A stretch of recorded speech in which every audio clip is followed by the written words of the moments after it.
Everybody say,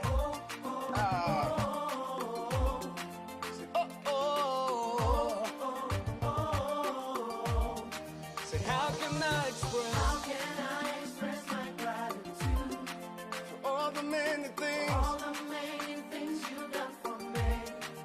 Words are not enough, to say thank you. Say, Lord, you are my everything. You're my everything. How can I express my gratitude? How can I express my gratitude for all the many things, Father, you done for me, yeah. Words are not enough to say thank you. So Lord, you are, you're my everything. See, I call you Jireh. Lord, my provider. I call you Nisi. You are my battle. I call you Rapha. Hey. You are my healer. Say, Lord, you are. You're my everything. I call you Jireh. Lord, my provider. I call you Nisi. You are my battle.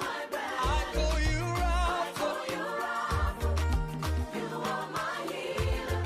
Say, Lord, you are. You're my everything. Uya matinyina. Uya matinyina. Uya matinyina.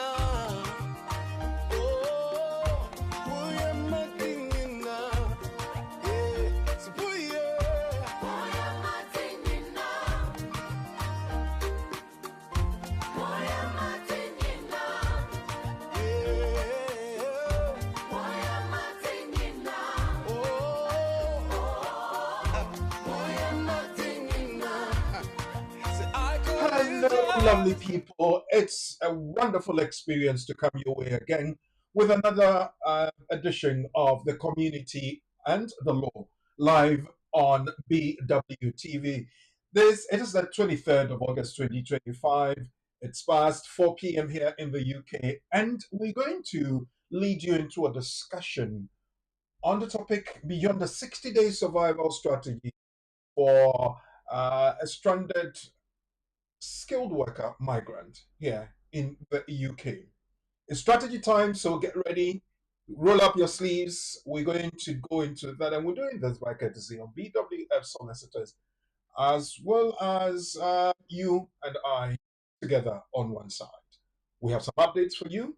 We have your questions to answer, and there's my quiz that I will give you so I test your knowledge on the legal education we give you. My name is Ulrich Frimpong. Good afternoon and welcome to the Community and the Law.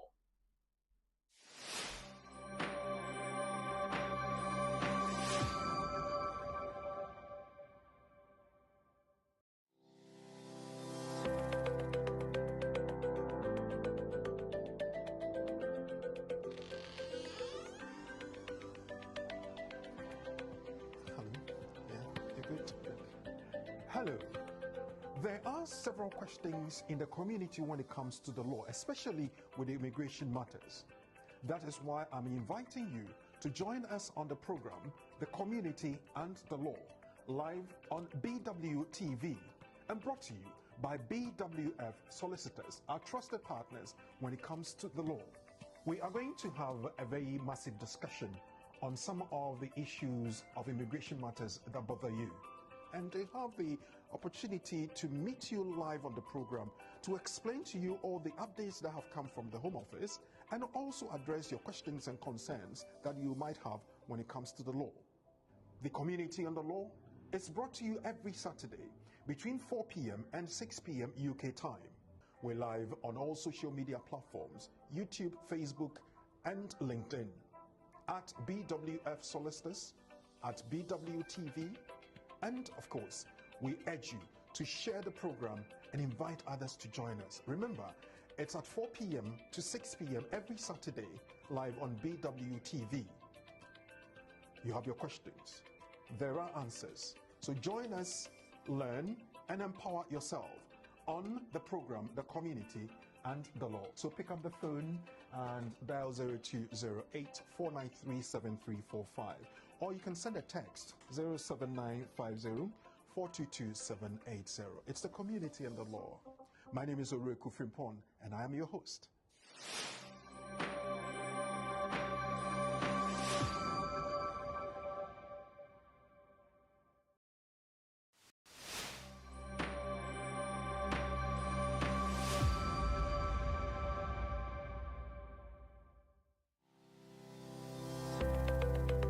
Based in London, we are a dynamic award-winning firm specialising in a range of legal services.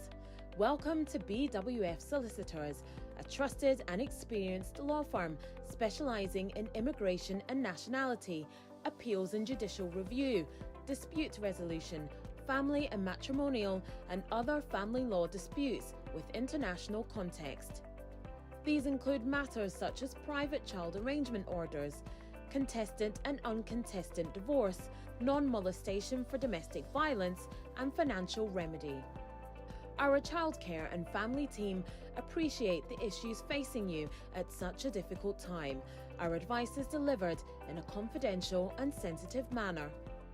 Meet Bernard Owusu, our esteemed senior partner, with over 32 years of experience and known for his expertise and dedication to serving our clients and the community. BWF Solicitors stands for integrity, respect, excellence, teamwork, diversity, inclusion, and service to the community. We provide tailored assistance specific to your case. At BWF Solicitors, every day is filled with dedication, creativity, and a commitment to finding the best solutions for our clients. Our team at BWF Solicitors is ready to assist you with all your legal needs. You can find us at the 4th floor, Anna House, 214 to 218 High Road, Seven Sisters, London, N15 4NP. Our main office line is 0208 493 7340, or our emergency line is 07712 761 884.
Another Saturday is with us again, and we have the privilege and the honor to come your way again on the Community and the Law Live on BWTV. Another edition, and we're doing this courtesy BWF Solicitors, our trusted partners when it comes to the law. BWF Solicitors is a law firm that specializes in immigration matters and, of course, other issues as well. If you have any application to put in, if you have any questions concerning your immigration matters here in the UK, or you have any issues concerning the law, you have to have some understanding or to be abreast with the updates that are happening here or have been given here in the UK, you will have to trust BWF Solicitors to do this for you. They are on the 4th floor of the other house, 214 to 218 Tottenham High Road, Seven Sisters, North London. You can call them on 0208 493 7340. They work Monday to Friday between 9:30 in the morning and 6 p.m. in the evening.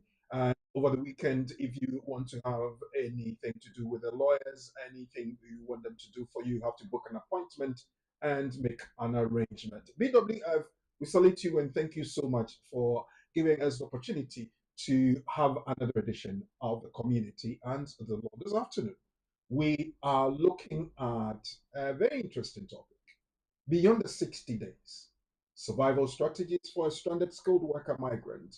60 days, what are we talking about? You and I know that when the certificate of sponsorship of somebody or of an organization is revoked, people who have been employed under that certificate are giving uh, a deadline or a period to sort themselves out, or if not, they leave the country.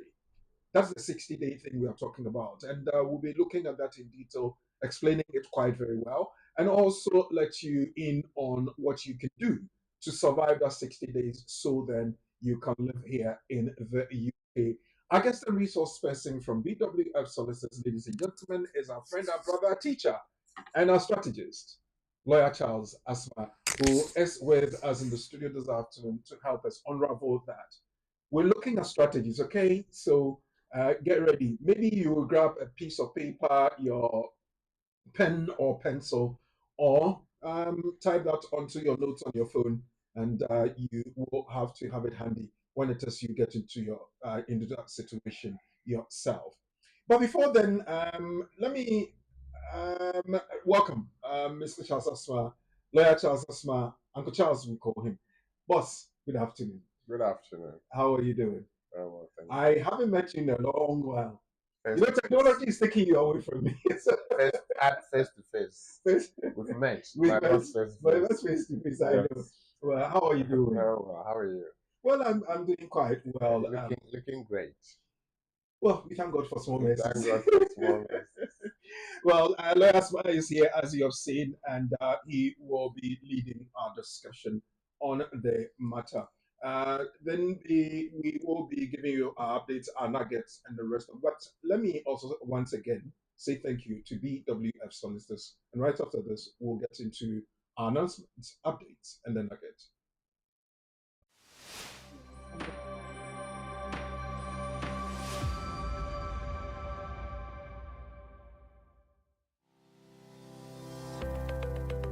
Based in London, we are a dynamic award-winning firm specialising in a range of legal services. Welcome to BWF Solicitors, a trusted and experienced law firm specialising in immigration and nationality, appeals and judicial review, dispute resolution, family and matrimonial, and other family law disputes with international context. These include matters such as private child arrangement orders, contestant and uncontested divorce, non-molestation for domestic violence, and financial remedy.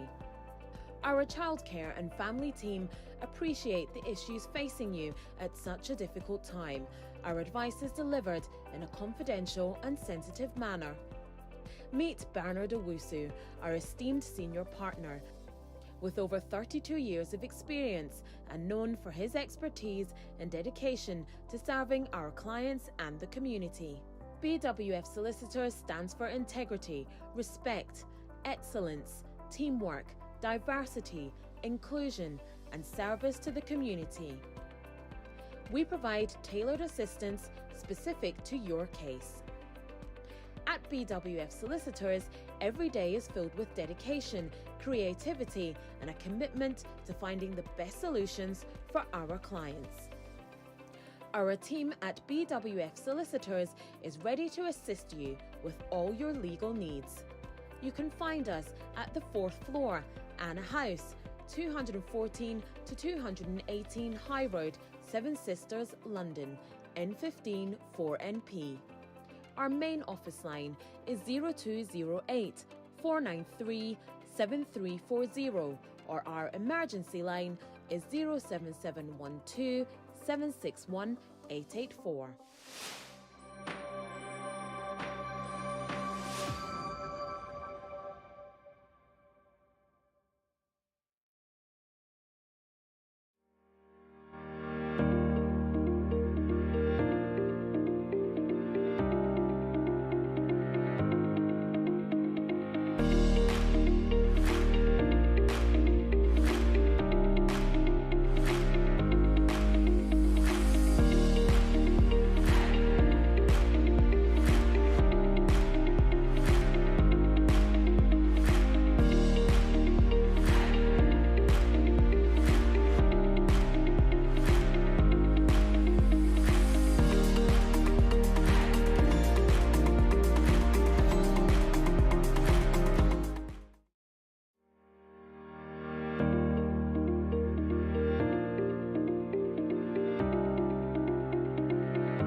Well, thank you and welcome back to the show. You see on my screen, I have this very calm looking gentleman there who is celebrating his birthday. His name is Padma Dodu.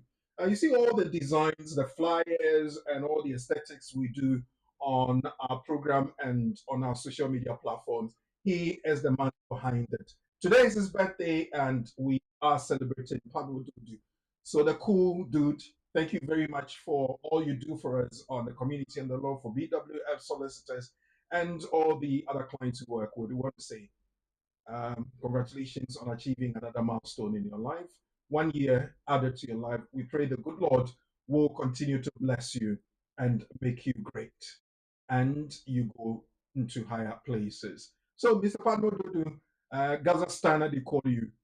Happy birthday to you. I know you say, oh, boss, why did you do this? I didn't want to.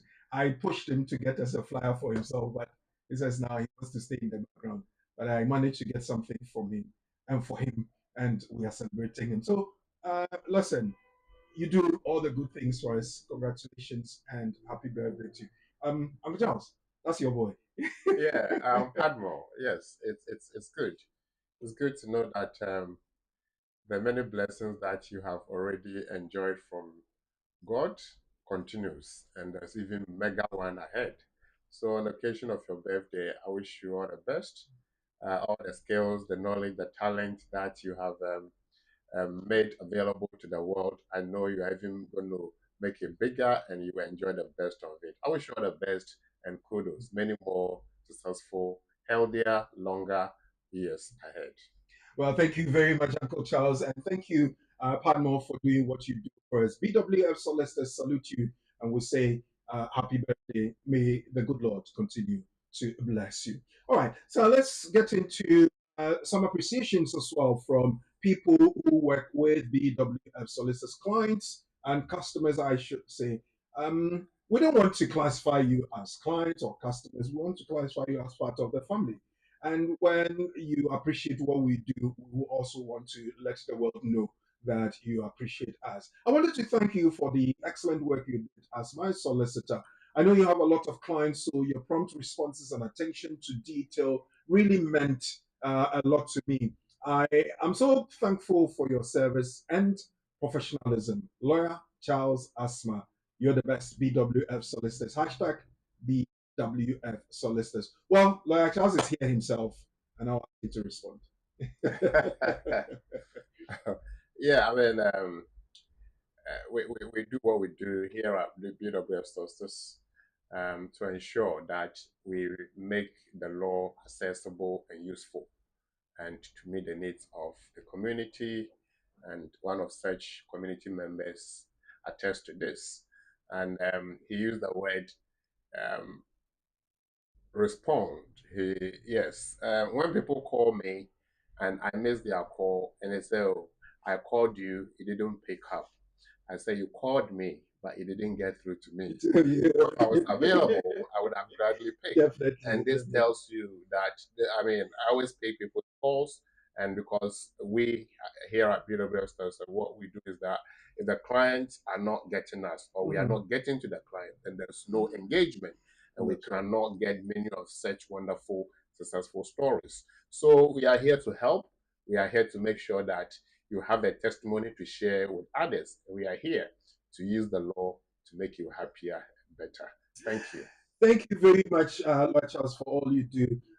Those of you who just joined us, we're live on BWTV at BWF Solicitors, Facebook, YouTube, at BWTV UK, Facebook, and YouTube as well. If you want to contact BWF Solicitors, our numbers on the screen now 0208 493 7340. There's an office in Ghana that you can call the Ghana office on 055 589 5959 055 589 5959. In emergency situations, you can call the UK number or send a text, WhatsApp message as well, 077 127 61884. 077 127 61884. BWFsolicitors.com is our website, and our social media handles are BWF Solicitors on all the handles. If you're not ready here on a care visa by 22nd of July 2025, you cannot switch to a care visa unless you worked for the sponsor for 3 months and made your application before the 22nd of July 2025.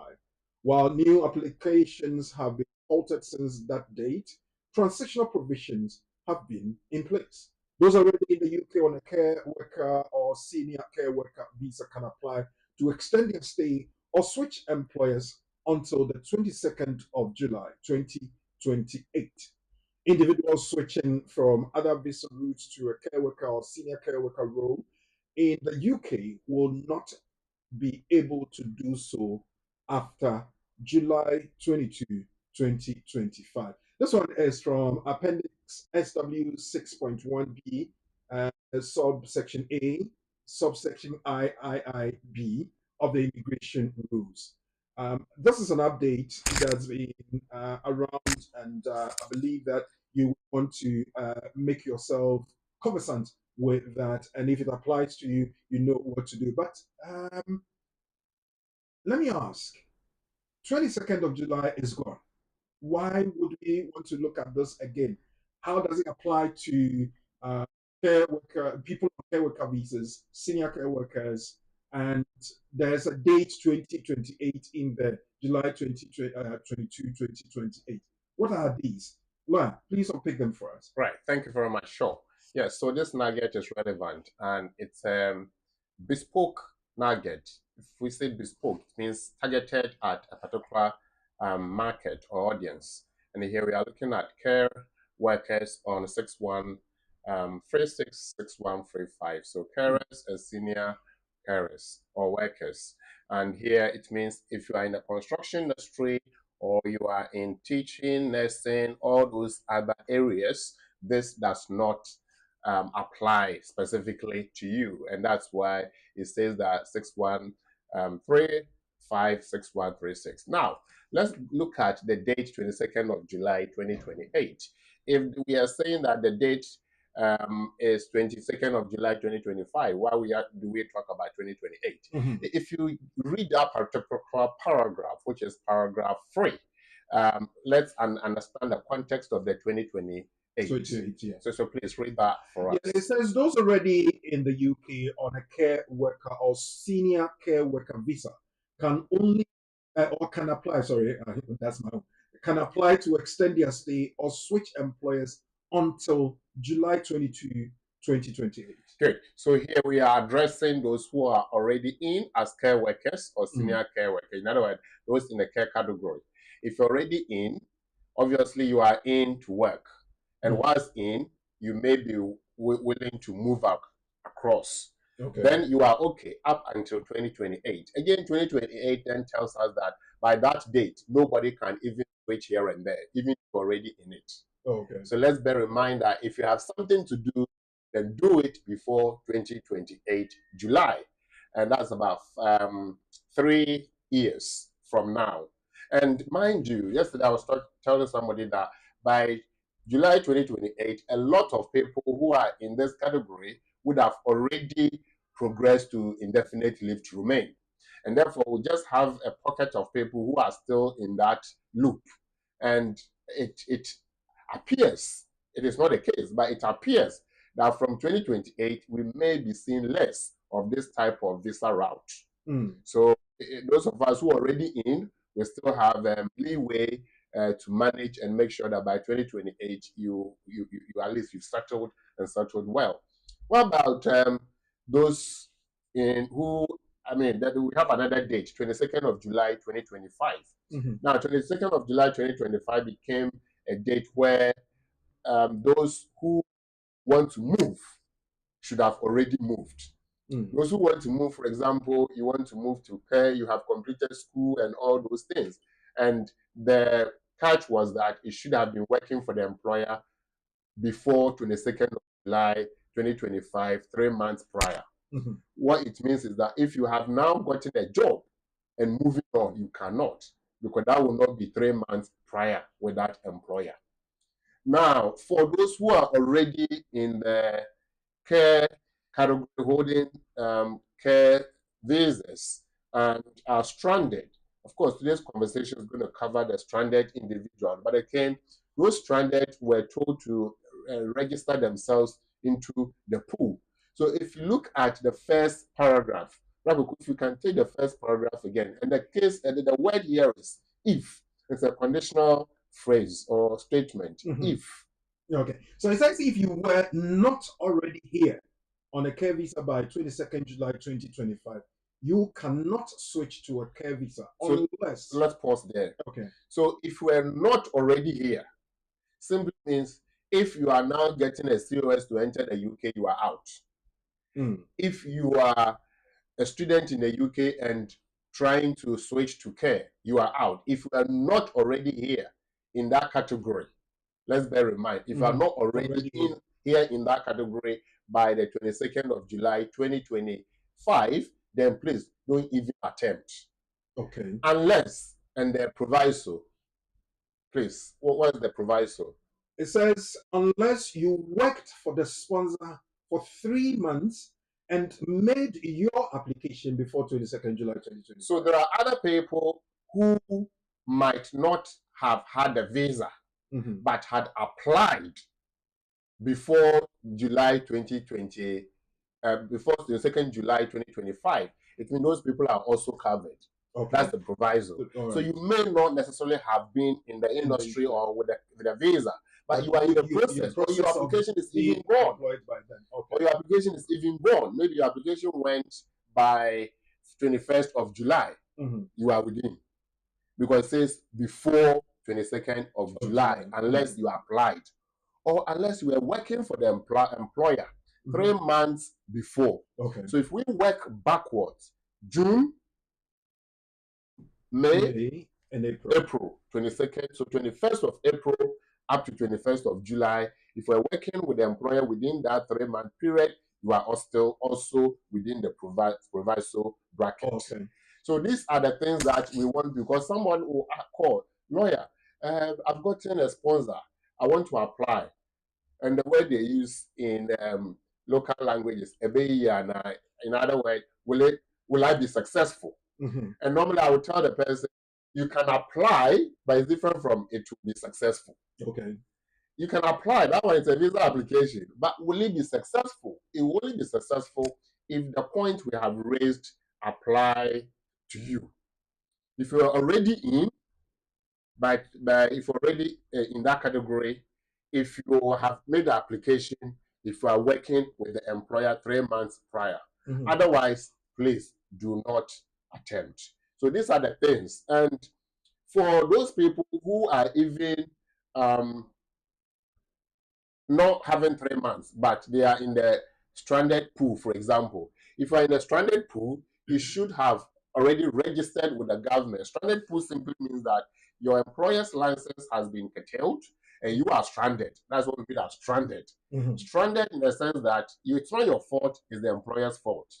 Because if there was job, you would be doing it. However, the government has said that all those people who are stranded should register themselves, should express their interest, so that they are put in a pool of stranded migrants. Have you done that? If you haven't done that, they cannot be prioritized. But the employers now, what they are told to do is that if somebody is in a stranded pool and you are going to employ that person, make sure you, the employer, have also expressed interest to hire those people, or you are also known to the government. But the government is signposting people to those employers.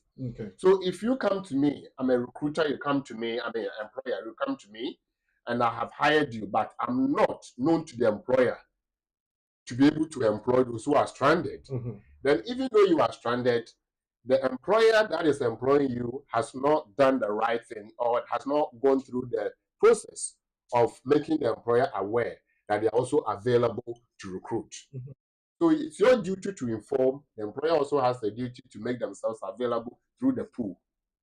Then, when you are applying, it becomes obvious that you are in the pool. The employer is an employer that can employ those who are in the pool. Then, once the application goes through, the caseworker will be doing all these checks to make sure that the employer had the duty or the right to employ you, the stranded person. And you, the stranded person, also exercise your carried out your duty of registering yourself into the pool. So that is the first part. And the second part is that you are working 3 months prior, or you have put in your application before the 22nd of July. So whoever is going to make application today, tomorrow, make sure that you've understood the rules. Otherwise, you only put in the application, and application is rejected. And who knows, you might have spent fortune of time, effort, and energy getting the job that you have been sponsored for. Well, there is always the good news about situations like this. Speak to BWF solicitors and they will help you. So if you are not already here on the care visa by 22nd July 2025, be aware that you cannot switch to a care visa unless you worked for the sponsor for 3 months and make an application before the 22nd of July 2025. I have this person in this situation, and I would, based on the explanation and the discussion, ask you to help me prefer a piece of advice, or even say that if this person can put in an application for a visa and that the care or the care category SOC 6135. The person is Amma Brown. Amma Brown has been offered a sponsorship to work with Abacus Healthcare Limited, a company she's worked with since 2024. She had come to the UK as a dependent of Kofi Mortima, who was on a care 6135 visa, but his sponsor's license was cancelled in June 2025. Amma has now been issued a certificate of sponsorship, which was issued on the 12th of August 2025. So the question is, can Amma apply for a visa under the care SOC 6135? 3 answers, choose one. Yes, because as a dependent of a care worker, she is already on the care route before the changes. No, because Amma is dependent and not a holder of a care 6135 visa. And the third one is yes, because she has worked for a sponsor for more than 3 months. Based on the nugget, based on the explanation that lawyer Charles Asma is giving us, what would you say Amma can do? Can she make that application because as a dependent of a care worker, she's already on the care route before the changes? Is it no, because Amma is dependent and not a holder of the care 6135 visa?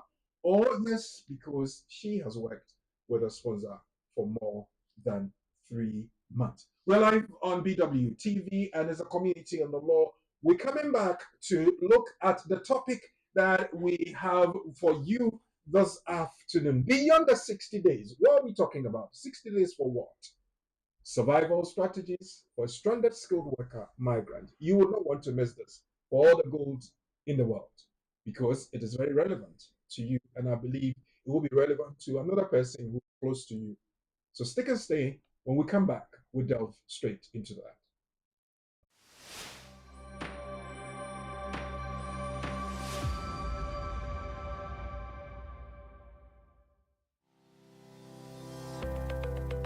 Based in London, we are a dynamic award-winning firm specialising in a range of legal services.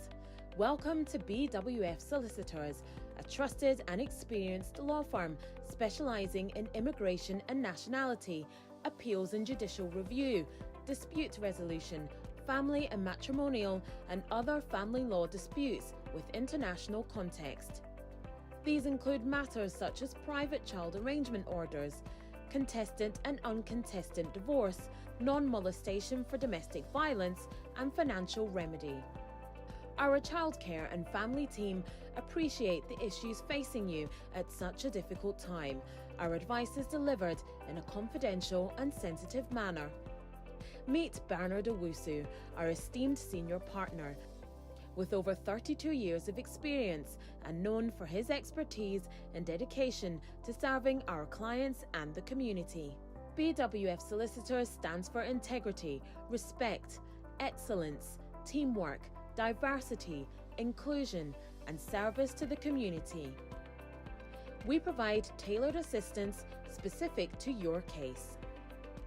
At BWF Solicitors, every day is filled with dedication, creativity, and a commitment to finding the best solutions for our clients. Our team at BWF Solicitors is ready to assist you with all your legal needs. You can find us at the 4th floor, Anna House, 214 to 218 High Road, Seven Sisters, London, N15 4NP. Our main office line is 0208 493 7340, or our emergency line is 07712 761 884.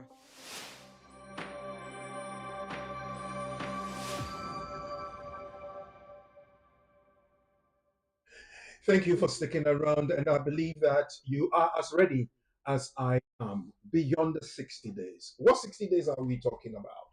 Remember, BWF Solicitors is right here to help you unravel this, and we're going to have that detailed discussion. What you can do, what you cannot do, and how you do what you can do, and the rest of it. BWF Solicitors on the 4th floor of the Anna House, 214 to 218 Tottenham High Road, Seven Sisters, North London. Work Monday to Friday between 9:30 in the morning and 6 p.m. Call them on 0208 493 7340. Or if you're in Ghana, 055 589 5959.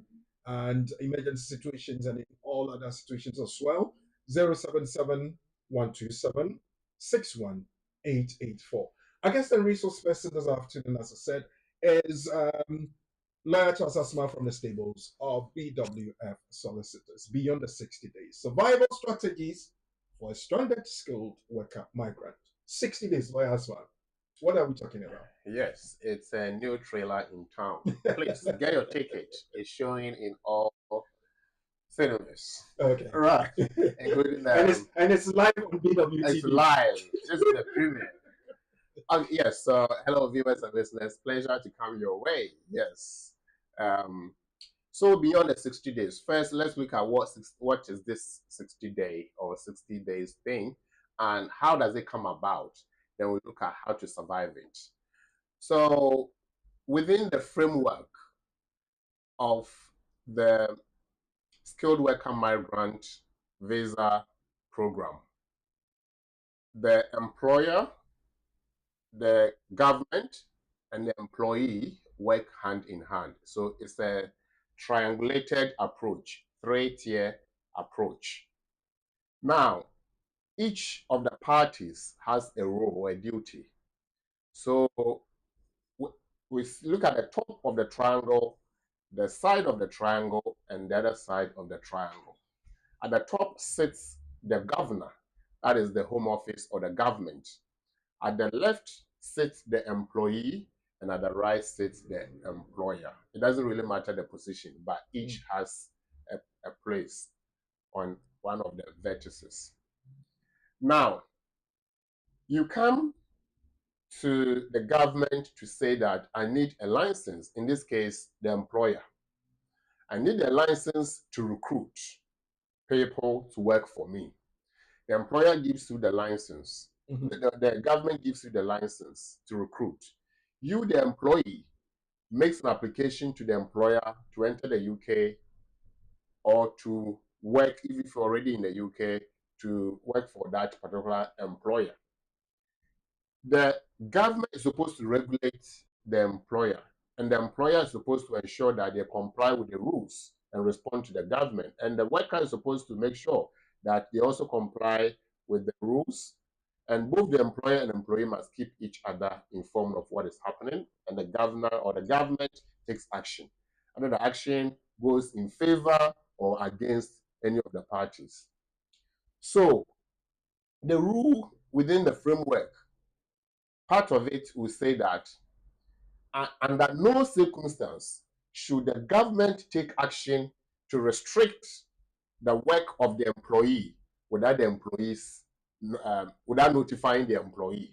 Let's bear that in mind. And so the governor or the government has a duty to inform the employee that this is going to happen to your visa. Is that what you say, that they have to be minded to serve the notice on the person that is going to affect, isn't it? So the minded to is actually on suitability point where there's character issue. So that's even for minded to cancel or refuse, it's across board. But with this particular, we are looking at why will you take away somebody? But you can also say that minded to, but minded to will give you a chance to respond to something. Okay. So this one is not about minded to. This one we telling you that it is happening. It is happening. Not it will happen. It is happening. Okay. Why will it be happening? It will be happening because you came to work and there's no work for you again. Okay. So if there's no work for you again, the government must give you notice that there's no work for you again per notice from the employer. Okay. One, because the employer's license has been taken away, or the employer has told the government that they don't have work for you again. Okay. So if the government takes the license from the employer, that means you cannot work for the employer. So they have to let you know. And that's a courtesy notice. Okay. If the government doesn't provide that courtesy notice, the government is at fault. And so if you are listening to me and you have not been served with 60 days, relax. Relax, because the government has a duty to serve you. But also be careful that the channel of communicating with you is open. If you have not been checking your emails and so you don't even know whether they've notified you or not, then you can't say they haven't notified me. So what it means is that check to see whether it's working, because if you know your employer whether there's job or not, you know your employer whether the license is at risk or not. So you have to be checking whether your notice has come in. If it hasn't come in, check your e-visa status to see whether your visa is still active. Right. Now, so the government has to notify you that the employer's license has been taken or has been cancelled or is at risk, or the employer says there's no job, or for some regulatory reasons, the employer cannot continue to keep you in terms of running the business. It is not your fault. So the government must give you time to organize yourself. Okay. And let's bear in mind, it's time to organize yourself, whether to go back to your country or to stay in the UK. That means till the end of the 60 days, you are okay. That means the time you have for the visa to expire has now been shortened by the new date given. So let's say the new date for 60 days is, for simplicity, 60 days from today, we are looking at 23rd, right? Today is 23rd. So 23rd next month, 23rd of September, another 60 days, 23rd of what? October, for simplicity. Okay. So today you have received your 60 days. So technically, or to the layman, you have 2 months. 2 months. To get yourself ready. Very good. 2 months to get yourself ready. Ready for what? Ready to go or ready to survive. And if you are going to survive, we look at options available. But if the government wanted you to go right away, they would have told you that with immediate effect. Okay. But they tell you that you have 60 days to either move on or move back. What it means is that the government appreciates the fact that you have other options open to you to be able to survive or live on. And that those are the strategies we are going to be talking about as well. So we've understood that the 60 days simply means that a notice by the government to the employee who is a skilled worker migrant, indicating that there's no job for them or they themselves are not working for the employer. And so they have been served notice to decide what to do, whether to leave the country or to stay on. And the question is, if you decide to stay on, what do you do? Because you don't want the 60 days to expire before you take action. So what do I do whilst I have 60 days? And beyond doesn't mean that wait after, but beyond the 60 days notice, what do you do? Because once you know that you have been served with notice, the rest is up to you. The employer doesn't come in, the government doesn't come in, it is you to decide what you need to do. And so once we return from break, we'll be looking at now what are the options available to be able to survive 60 days now that I have received the notice. So you have received the notice. The 60 days is giving you. What do you do? Do you have to sit back, relax, fold your arms, or put your arms in your bosom? Do you speak to a lawyer? Do you do the application yourself? Do you go back to your employer? Your employer obviously will not have anything to do with that because you have been given the notice to leave. And within the 60 days, what could be done? Lawyer Charles Asma will be taking us through that after this break. I want to say thank you to BWF Solicitors for allowing us the space, the time, and of course, delving into their wealth of knowledge. We'll be back.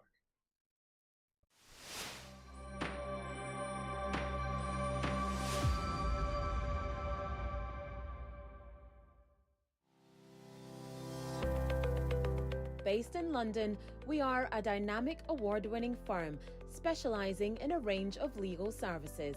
Welcome to BWF Solicitors, a trusted and experienced law firm specialising in immigration and nationality, appeals and judicial review, dispute resolution, family and matrimonial, and other family law disputes with international context. These include matters such as private child arrangement orders, contestant and uncontested divorce, non-molestation for domestic violence, and financial remedy. Our childcare and family team appreciate the issues facing you at such a difficult time. Our advice is delivered in a confidential and sensitive manner. Meet Bernard Owusu, our esteemed senior partner. With over 32 years of experience and known for his expertise and dedication to serving our clients and the community. BWF Solicitors stands for integrity, respect, excellence, teamwork, diversity, inclusion, and service to the community. We provide tailored assistance specific to your case. At BWF Solicitors, every day is filled with dedication, creativity, and a commitment to finding the best solutions for our clients. Our team at BWF Solicitors is ready to assist you with all your legal needs. You can find us at the 4th floor, Anna House, 214 to 218 High Road, Seven Sisters, London, N15 4NP.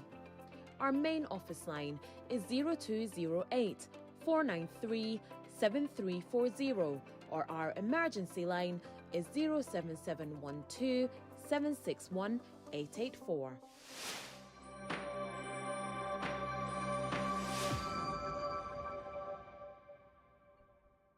Welcome back and thank you for sticking around.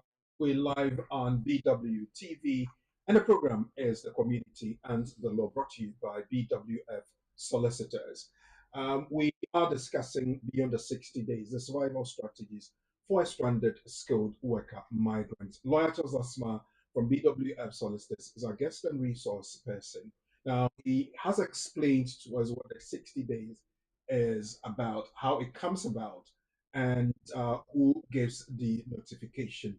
Well, obviously, the Home Office will tell you that either your sponsor license is curtailed or taken away, or the sponsor has said to them that they don't have work for you. So then they give you 60 days to do something. Or you do not do the work they've given you. Or you do not do the work they're giving you. I think that's another caveat there. So when that notification is given you, what do you do? I know, I believe I'm right. Either you decide to go back to your home country or you stay on and do something that will make you a legal migrant or somebody who is given permission to stay. So I am going to push away going back to your home country because that's a given. But if you decide not to go, what can you do? What strategies are there available? What options and opportunities are there available to you as a skilled migrant worker who is stranded and given 60 days to go away? Well, Home Office giving me a deadline and a time frame is scary because it could delay one. Two, we know that at least visa applications when they get to the Home Office takes up to about 6 months, up to a year, sometimes even beyond if they have a lot of backlog. And you give me 60 days to do something. It looks and sounds like, yes, you are giving me something, but you are telling me you can't do it. Can I do anything within 60 days? 60 days is is long enough to do something if you care to do something. Oh, wow. So we look at different things that can be done. Because the key word is you still have your leave intact. Okay. What we call exempt leave.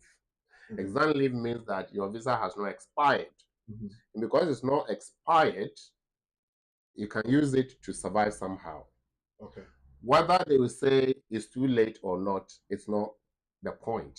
You just have to make sure that you operate within the rules and give it to them and let them make the decision. Yes, okay. By thinking that they will say, oh, 60 days is why are you now coming with this new application? Because we gave you 60 days, you are bringing us something. Yes, but you gave it to me and said that I can make an alternative application. Okay. And so this is an alternative application. Mm-hmm. And as long as it's legal, and as long as you're doing the rules and you have met the criteria, they have to consider the application. Whether they will grant or not, depend on whether you've met the criteria. But even if they say no, you still have remedy within the rules to challenge the decision. And that will even take the 60 days further. Now, what are my options? Okay. So the standard or default, because for us as lawyers, when we are giving legal advice, it also includes the negative ones. Okay. The negative is that, just as you said, oh, going home is a given. Mm-hmm. But somebody who also want to hear that they can go. Okay. Yes. Because they thought that, oh, you are giving this, that means, oh, what do I do?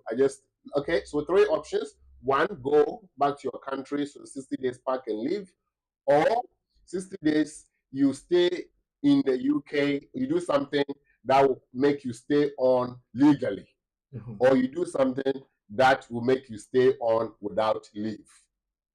But nobody wants to go at this stage because they are not prepared. Mm-hmm. And nobody wants to stay on without leave to work and to live their life with all the restrictions. And so they want to have an option that will allow them to be able to still continue to work and live their life. And so though you have an option to go, option to do nothing and stay on and become an illegal migrant, you also have an option to do something so that you can continue to be a legal migrant. And the option to be legal migrant is what we are offering you at this point. But you have a choice to consider the other 2. So with this one, you just stay on by progressing to the skilled worker route. Mm-hmm. And here, we know that the focus most of the time is about care. Care has become a household name. But there are also areas of skilled work.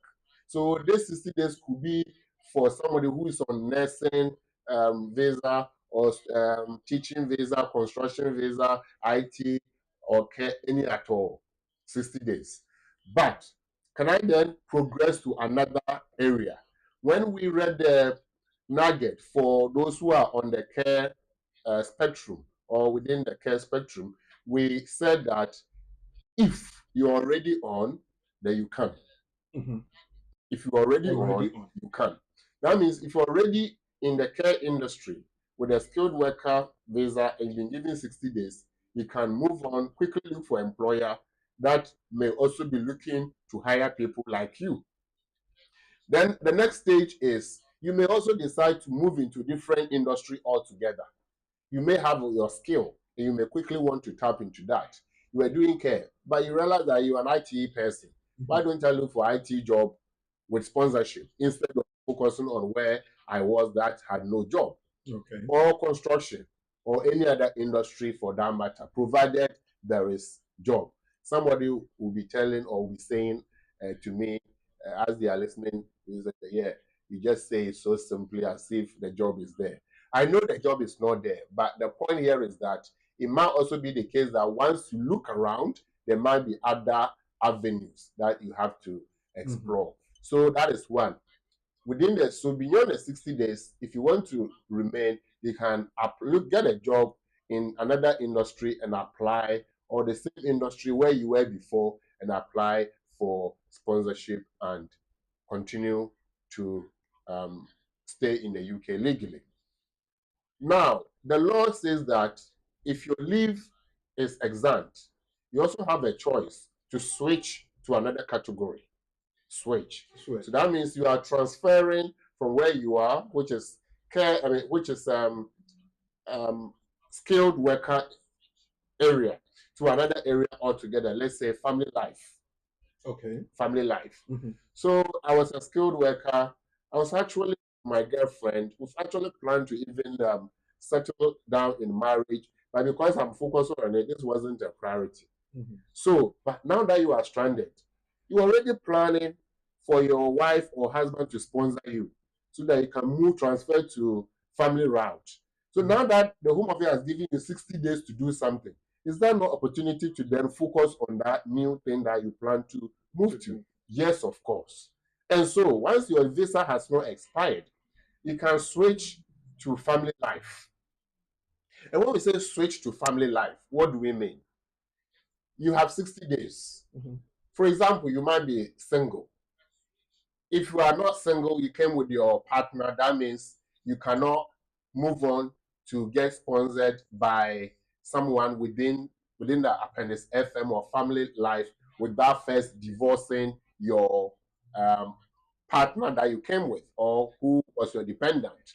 So that is the catch for those who came with dependents. But if you came alone and you are moving on, establishing new relationship or have already established new relationship, then it might even be the case that you are already going through the process. You are living with a person.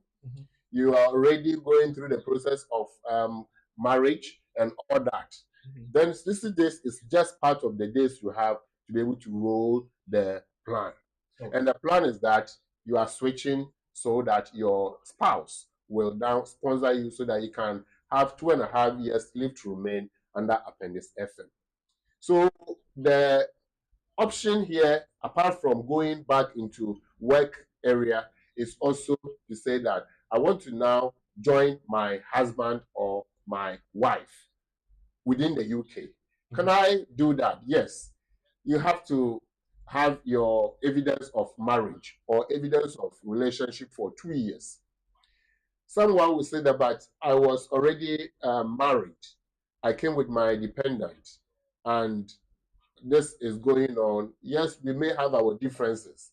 So can I move on with my new partner or somebody you are going out with?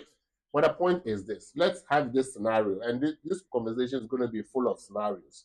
So let's look at the scenario where John is switching to family life. John was a dependent. And what it means is that the person with 60 days was married.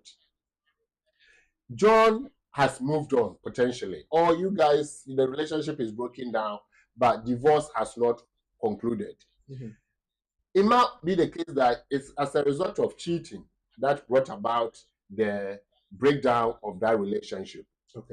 If you cheated on that partner with another person, and as a result of that, your relationship is broken down, can I continue with the person I was cheating with? Well, this is not about law. It's about, are you now restricted in any way? This is not about morality. It's about the fact that if this is what I was doing, which led to the breakdown of my relationship, then what stops me from progressing?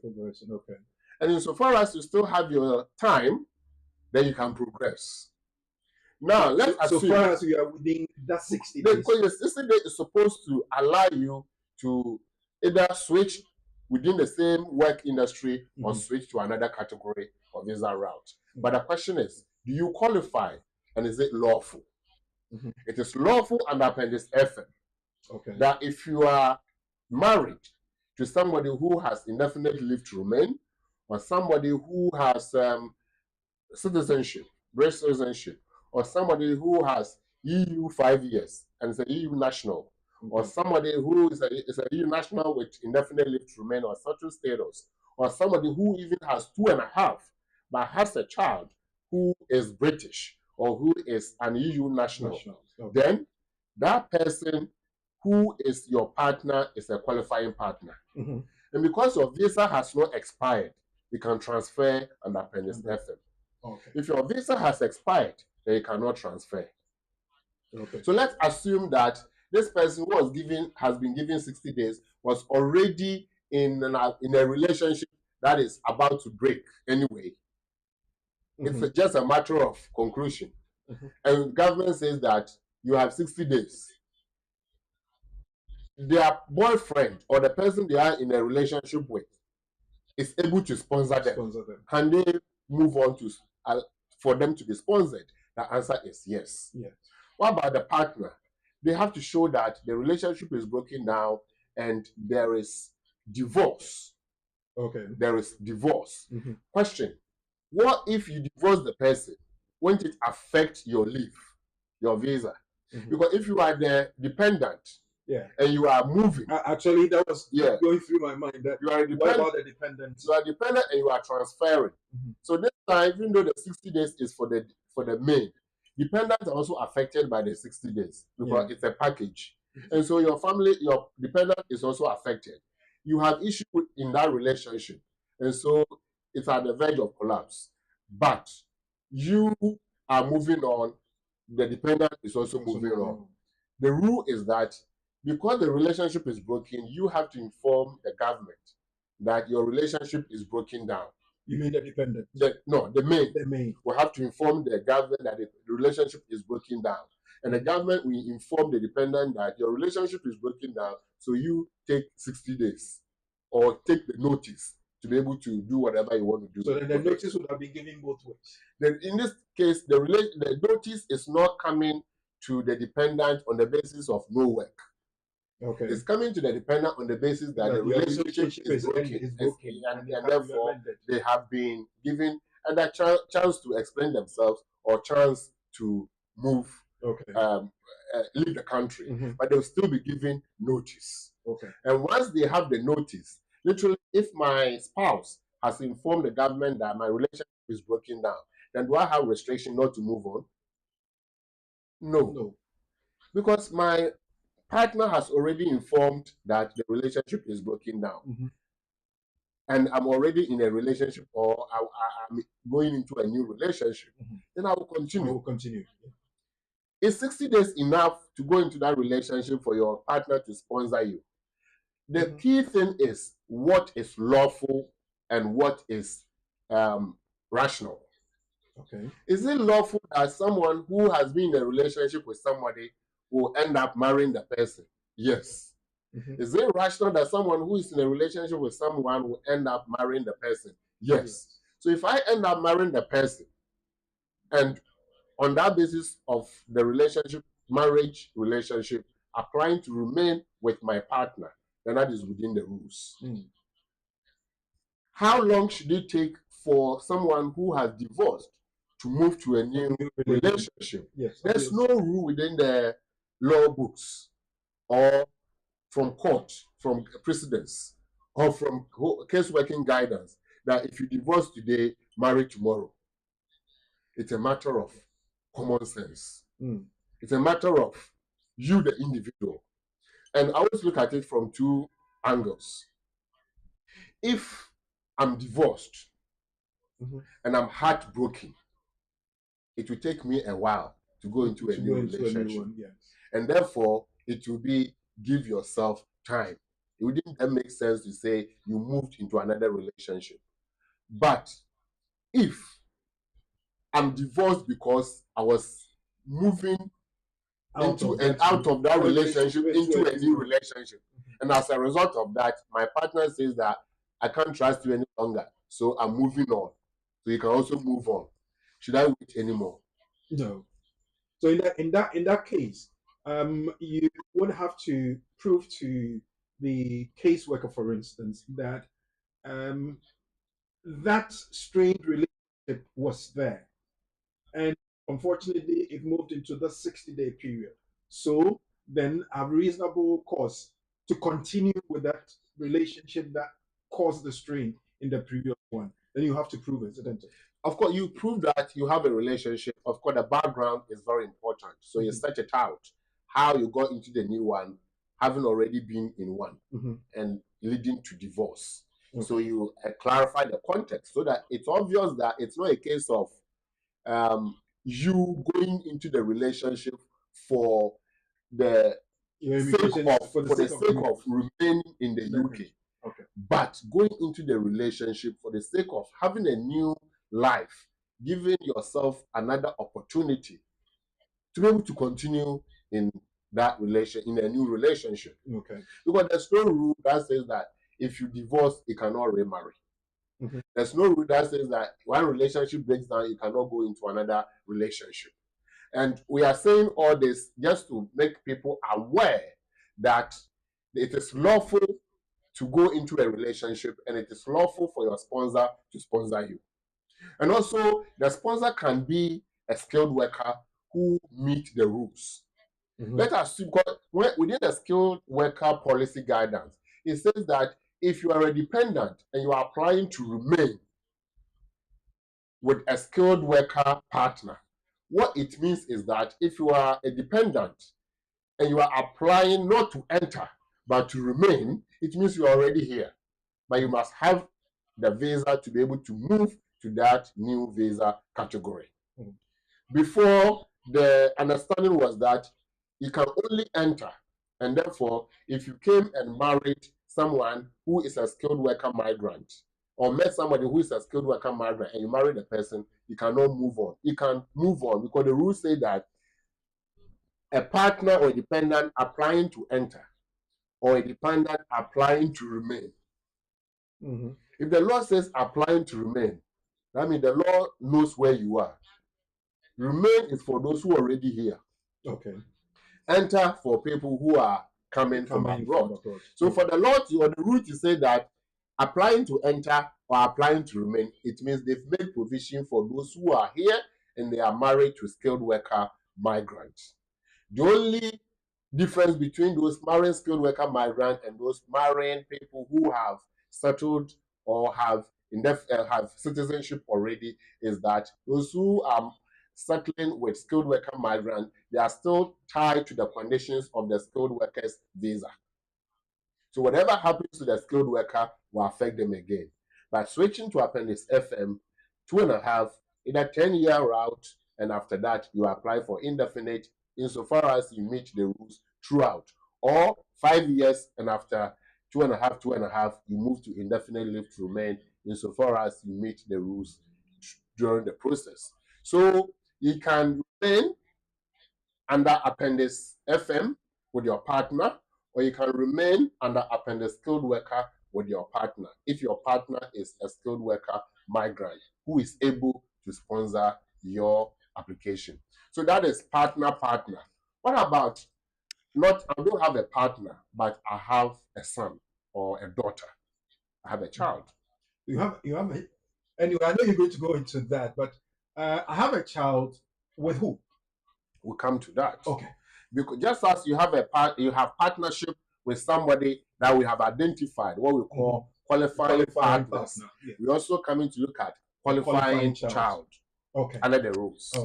Well, if you just joined us, Lawyer Charles Asma from BWF Solicitors is helping us to look at beyond the 60 days when you've been given notice that your visa or your sponsorship is curtailed and you have 60 days to find something to do so you can regularize your stay or return to your home country. So we're looking at those who are kind of stranded migrant workers and what you can do. He has identified that we could do that by switching into another job or going through the family route where if you were in a relationship or if you were married, you will go through divorce and go on to marry another person. That has been done. So then we're going to look at another strategy where if you had a child, a qualifying child, you could use that also to do something for yourself. So who's a qualifying child and how do you do that? Lawyer Charles Osman will do that. But let me just ask you to acknowledge all our social media handles. And when we come back, we get into that discussion. Those of you who have joined us, thank you so very much. You put your comments in the comment section down below, either on Facebook at BWF Solicitors and BW TV UK. Thank you for doing that. If you have a question, you have a concern, you have anything at all to add to this program, leave them in the comment section down below, either on Facebook or YouTube. Or you can text that to number 07399208468. It could be WhatsApp, it could be a text message, voice note, or anything of your choice, and we'll pick that one up to do that. So our social media handles, and we'll come back to Lawyer Charles Osman.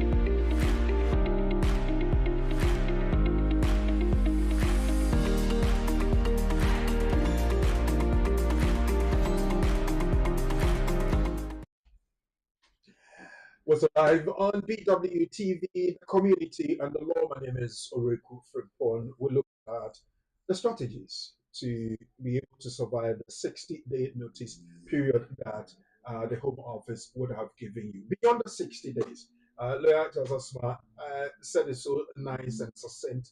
It's being premiered here live on BWTV. And the main person helping us go through that and getting us to unravel that and get to understand that is Lawyer Charles Osman of BWF Solicitors. Uncle Charles, yes, you have taken us through the occupation route. You've taken us through the family route, which you have broken down into partner. Now we're looking at qualifying child. Who would that be? Thank you very much. So much as you can apply to remain with your partner, you can also apply to remain with your child. Okay. In this case, you become the parent. So you are applying to be considered under Appendix FM parent.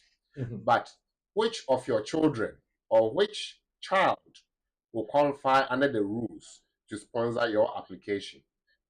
So we're looking at the Nationality, Immigration and Asylum Act 2002, Section 117D. Look at Section 117D, it will tell you that a qualifying child must meet the following criteria. So we are just going to mention names, and all these names will be qualifying children. Okay. 1, a child who is a British citizen is a qualifying child. Okay. That means if you are a parent and your child is a British citizen, then your child is a qualifying child. 2, a child who has indefinite leave to remain in the UK, either under EU or under the general immigration rules. Indefinite is indefinite. That child is a qualifying child. 3, a child who has been in the UK for 7 years. A child in the UK for 7 years, mainly born in the UK for 7 years, and also brought from abroad but lived for 7 years, a qualifying child. We're also looking at a child who has EU 5 years, a child with EU 5 years, but the child, him or herself, holds EU nationality. Let's pay attention here. The child must hold EU passport to be a EU national. And that child must have 5 years. What it means is that if the child doesn't have indefinite but has 5 years, then that 5 years and the EU provisions should be coming from, or should be for a child who is a holder of EU passport. What if the child is a holder of an international passport other than EU? Then the child will not be a qualifying child. And that's why I've stressed this. a child with 5 years, but with EU passport. So two things there, EU passport plus 5 years pre-settled qualifying child. So we've mentioned British citizenship, we've mentioned indefinite leave to remain, we've mentioned 7 years in the UK, we've mentioned 5 years pre-settled 5 years, but an EU national. Okay. All these are children who qualify under the rules as qualifying children. In this case, if your child is any of these, then you can apply to remain. Again, if you have a child who is a stepchild, not biological, we've just mentioned child, but child here, maybe once we finish the qualifying, we come to who is this child. Okay. Is it your own child or somebody's child? So once we know this qualifying criteria for the child, we are looking at what sort of child. Is it a biological child or any other child? A biological child is fine, but can also be a stepchild. How do I prove that this young person is my stepchild? That means you and that child's mother or father are in a relationship for 2 years, have been, or married. And so the relationship is less than 2 years. So as a parent, you have to prove that this is your biological child. So let's assume that this person with 60 days was actually expecting his or her child. And within those 60 days, the child has been born. The child's other parent is British. And so by operation of law, the child is British. Can I apply to remain in the UK on the basis of my child? Your child is a qualifying child because the child is a British citizen from the other parent. And so to be able to remain with the child, you can seek for you to be considered for 2.5 years leave to remain. If this is not your biological child, where you have to prove with birth certificate, then you have to prove that you have something to do with the child's other parent. Okay. So in this case, do I have to provide, say, a marriage certificate, something that bears the name of both of us, or what? So under paragraph 6.2 of appendix relationship with partner to the immigration rules, paragraph RWP 6.2, it tells you that this partner is somebody whom you have been in a relationship with for 2 years.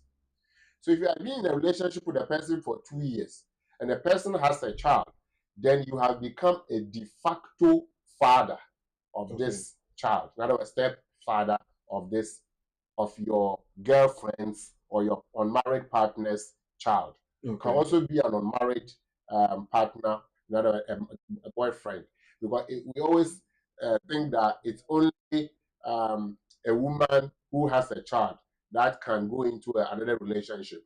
But there can also be a man who has a child going into a relationship with a woman, and the woman becomes step parent, that is stepmother. So the father must be a single father, or the woman must be a single parent, mother. And once you are in a relationship with this person for 2 years, you have established relationship. Ticked. Is this child my child then? Yes, under the rules, under Children Act of 1989, you have acquired parental responsibility for the child. And because you've acquired parental responsibility for the child by operation of you marrying the child's other parent, you have assumed our role, and then you are as good as a biological father. And so you want to remain in the life of this child so that you can play active role continuously for the benefit of the child. And the argument for applying on the basis of your child will be best interest of the child. That's section 55 of the Borders Act. best interest of the child. If the stepfather is removed from this picture, will it affect the child emotionally, physically, psychologically, financially? If the answer is yes, then it will be in the child's best interest for the father or the other parent to remain. Okay. In this case, it doesn't matter whether the other parent has visa or not. They will be granted leave to remain on the basis that it is in the best interest of the child to be considered. Okay.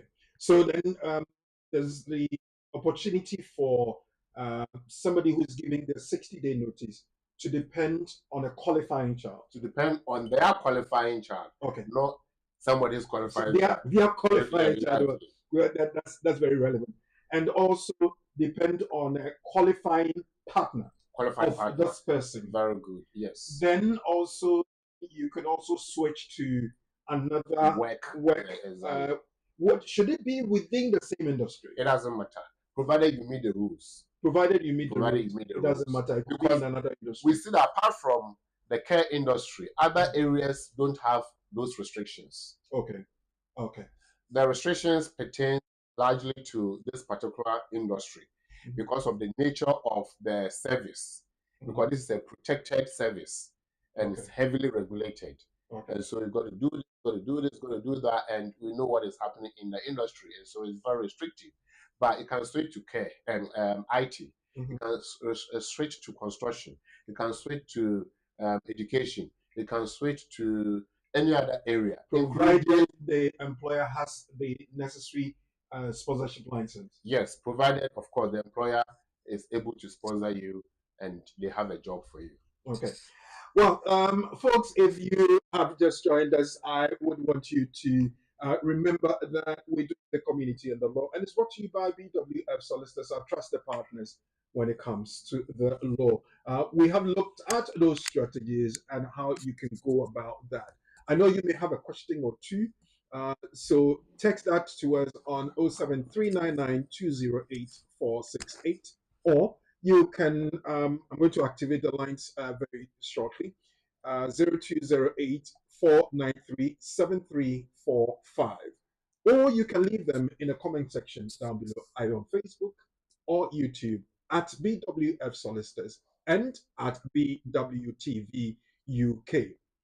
We're taking one quick break and we'll come back, we'll pick all that. But remember, I have given you the nugget, I have given you the question scenario. We'll be looking at that later on in the program. It's a community and the law. We'll be right back.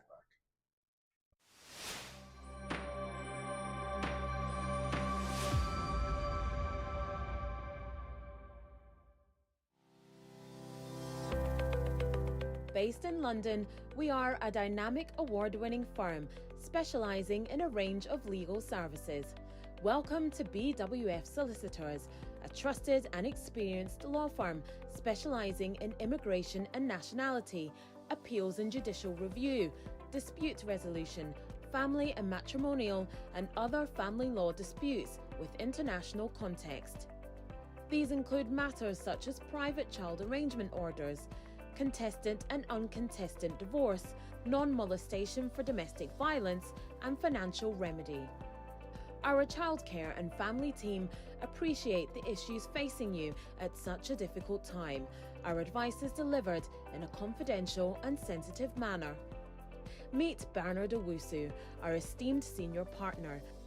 With over 32 years of experience and known for his expertise and dedication to serving our clients and the community.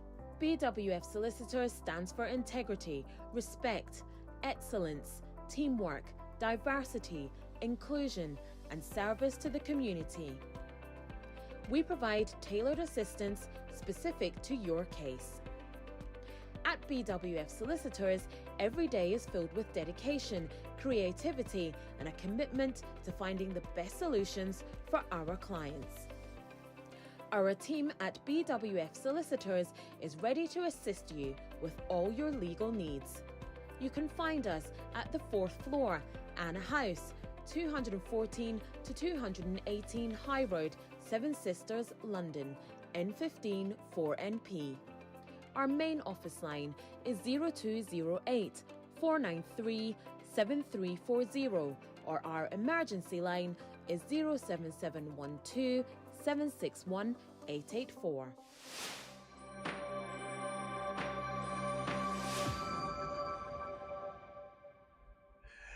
Thank you for sticking around. We do really appreciate your time. And I believe that you're really enjoying it. You're learning a lot from that. Earlier on, I mentioned to you that you should get your pen, notepads, or get your phones ready to be taking notes so you know what to do. At least now you know that when you're giving the 60-day notice, there's something you can do. If you decide to go, well, you can speak to the lawyer, and the lawyer will tell you, well, if you want to go, yes, you can. But if you do not, there are options as well for you. Either you do the occupation switch, or you switch to get into a relationship with a qualifying partner, or you depend on a qualifying child of yours so you can survive and do that. The question then is, lawyer, I know you'll be asking, like, so let me just dramatize it a bit. Lawyer, yes, I have a qualifying child, I have a qualifying partner, or probably I've even gotten a job that I can switch on to. But they've given me only 60 days. I put in the application and they don't make a decision within the 60 days. What happens to me? I'll say to you that your job is to send it. Mhm. And now go and sleep until they wake you up to tell you the decision. What it means is, because you were able to make the application before the visa expired in your hand, Okay. you were given 60 days and you applied on the 59th day. Mhm. The next day, or even on the 60th day, Okay. but you made the application before the midnight of the 60th day, you are okay. Because you are protected under Section 3C Okay. of the Immigration Act of 1971, Okay. which says that once you have an exempt leave or a valid visa and you put in an application before the visa expired, Mhm. all the privileges, all the rights, all the things you used to do, you continue to do them. Okay. Work. If you are schooling, school. If you are renting, rent. If you are looking If for you a are job, looking for a job, continue. If you everything you were doing will follow the same way as before until you hear back from them. Okay. Even if it takes years. So your prayer will be that it comes however long, but it comes successfully. If it doesn't come successfully, then you know what to do because they will tell you what to do once they have decided. Okay. Yeah, so I think it's a straightforward response that once you apply before the visa expired, you don't have to worry. Your right before that will remain as such under Section 3C. And that is what we call Section 3C protection. Okay. You are protected in body, in soul, and in spirit within the rules. When the decision is made, if it is positive, hallelujah. If it is otherwise, what do I do? If it is otherwise, they will tell you what you can do.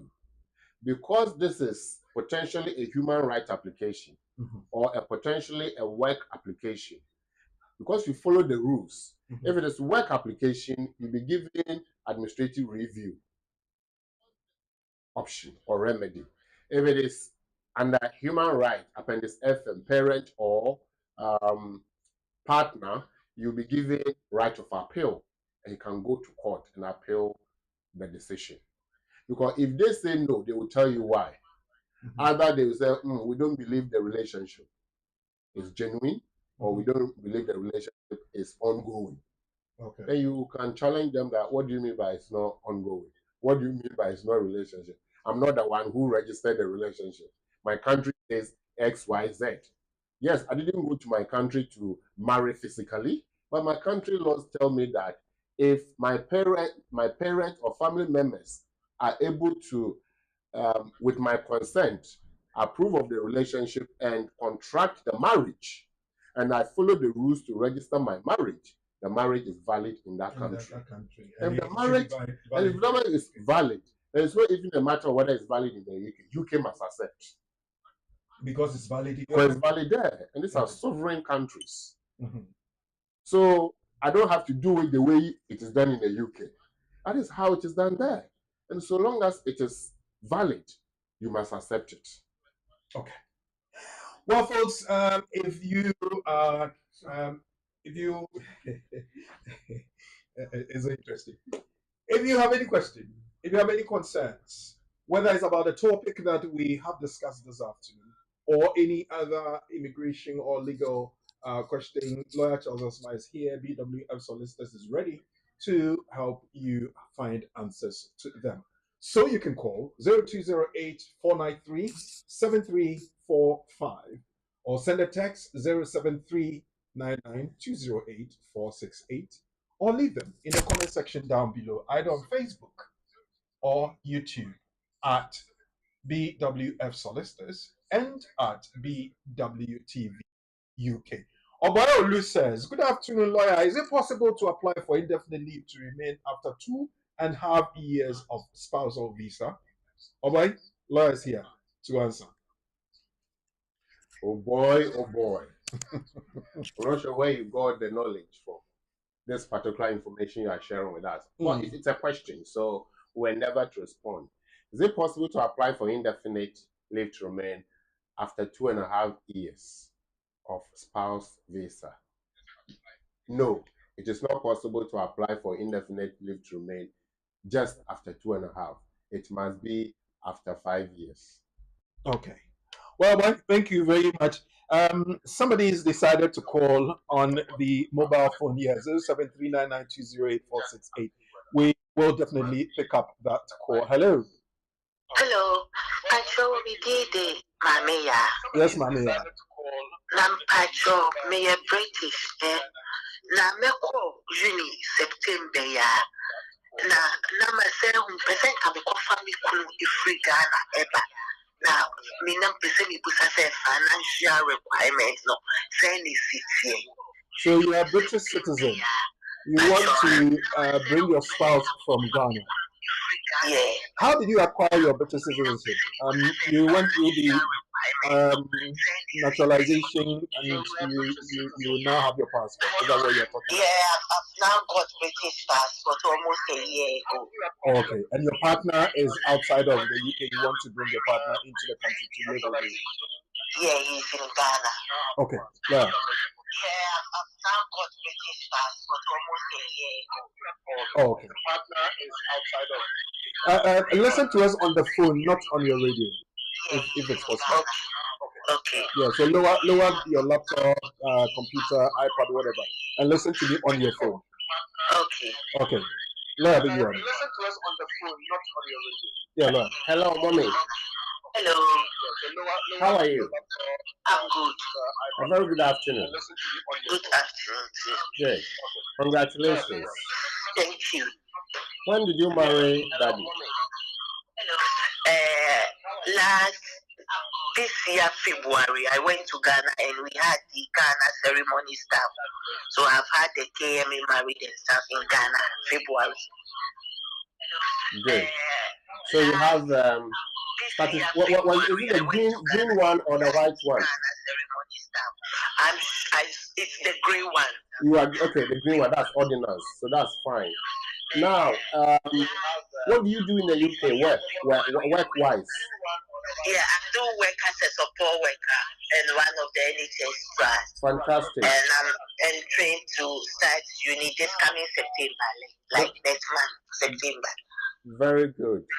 I'm happy that you are starting studies very soon. We'll come to you for more advice there. But before then, the job you do, how much is your salary before tax a year? Before tax was 29 plus. 20. I like 29 plus. Because I also do NHSP. Don't worry about anything else. Don't worry about anything else. Because if it was 29 minus, then that would be a problem. But 29 or more, Daddy is okay. You can cover Daddy, okay? Okay. And so, when are you ready to bring Daddy? Any moment from now, because I read something like they needed my 1 year pay slips. When do you want to bring Daddy? Any If I moment from meet now, the right? financial Any requirements, moment from now. Is that yes, so? Any moment from now. Okay. Has Daddy written their English exams? A1. yeah, he A1. had B1 in Ghana. Oh, he even wrote B1. Wow, Yeah. that is super, because all he needs is the basic one, A1. So he's even exceeded expectation. Okay, mommy, if you want us to help you, we are happy to help you. It appears to me that you've covered all the important things. All you need is one bed to share with daddy, and you're already in one bed, so that's fine. You're not a room. You just need, even if the bed is in somebody's corner, it's okay. Okay, so you are fine. Accommodation is okay. Your salary is okay. Your citizenship, if made that one. In terms of daddy has passed the exam, so English is also covered. And I don't think daddy has any issue with police or anything like that, and so that's also fine. And so if daddy wants to come next month, we can start the application this month. Okay, but my second concern is, I read it somewhere online that I needed to support the whole application with my 1 year pay slips, which I was finding it difficult to get a 1 year pay slips. Mommy. Yeah. Have you been given pay slips for 6 months? Yeah, I've got pay slips for 6 months. For 6 months, and this is a permanent job. Yeah, it's my permanent job. Don't worry about where you read what, okay? Oh, okay. You are okay. Okay. Okay, ma'am. Okay, thank you very much. You are covered. BWF solicitors. Do you have the BWF solicitors number? Yes, please. I have their number. Yes. So call, book an appointment, see them so they can support you with your application. Okay. Okay, I will. Thank you once again. You are welcome. Well, thank you very much. You can also call, but please don't call on the mobile number. I just give our dear sister the privilege. The number to call is 0208 493 7345. You can see it at the bottom of your screen. For the mobile, send a text or WhatsApp message to 07399 208 468. Well, we also have your concerns down on the comment section down below. So let's pick the next one and get Lawyer to help us with that. Mental health matters, I guess probably is a group or a channel. Good afternoon, Lawyer. A friend applied based on family life. He was refused, but the lawyer didn't tell him about the refusal until the appeal date was over. What can this person do now? Lawyer.